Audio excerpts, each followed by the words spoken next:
Hello, church family. It's really good to be able to communicate with you this way, but I have to tell you, it was even so much better to be able to communicate with so many of you in person Sunday morning.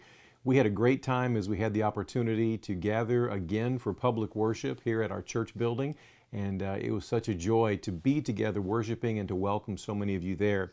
As I shared with all four of the morning worship services last Sunday, there might be some things that we would need to change moving forward. And in fact, we did discover some things that we wanted to address. One thing in particular that we feel like necessitates a change and will actually make some things easier, I think, for everybody.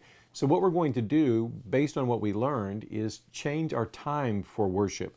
We found out last Sunday morning that it didn't take us nearly as long to clean the worship center in between the morning worship services.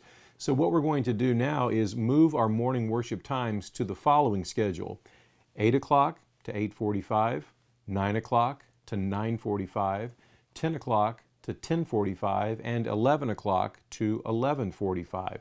We found we can get the building cleaned in less than 8 minutes, and so it still gives us adequate time to get it cleaned, to have the first group leave and the next group come in and be seated and prepared for worship.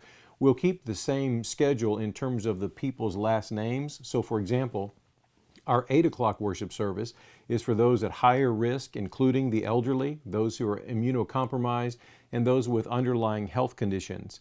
The 9 o'clock worship service will be for those whose last name begins with the letters A through G. Our 10 o'clock morning worship service will be for those whose last name begins with the letters H through N.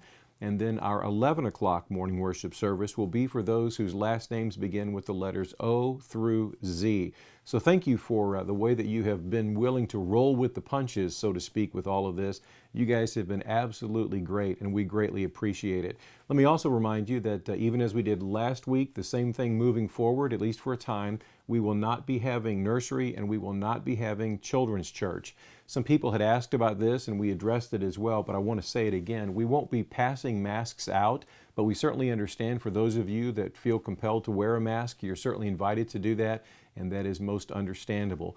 We recognize that these are just really strange times for all of us, and we want to do all that we can to be compassionate toward one another, and we know that people have a lot of different viewpoints about all of this, and so we want to do what the Apostle Paul reminded the church at Rome to do, and that is outdo one another in showing honor. So we continue to demonstrate respect and honor and love to one another. And I have to say it again, I can't wait to see so many of you again this Sunday morning as we will be able to gather together in our building for public worship. For those of you that are not comfortable coming back just yet, let me also remind you that we will once again be live streaming our morning worship service, and that will be the 11 o'clock service that will be live streamed. So look forward to seeing so many of you this weekend. Have a great day.